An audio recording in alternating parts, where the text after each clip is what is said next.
এখানে একটা বাঁকা রাস্তা দেখেন বন্ধুরা, কিভাবে ভ্যানগুলো একটার পর একটা আসতেছে।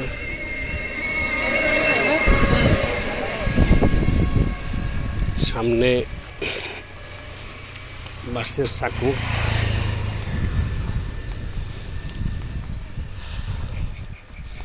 গাছ আর গাছ, কোনো শেষ নাই।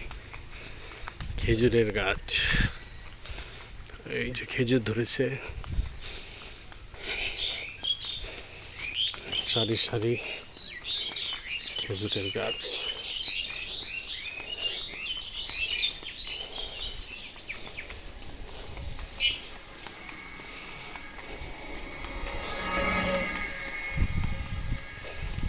এদিকের মানুষ,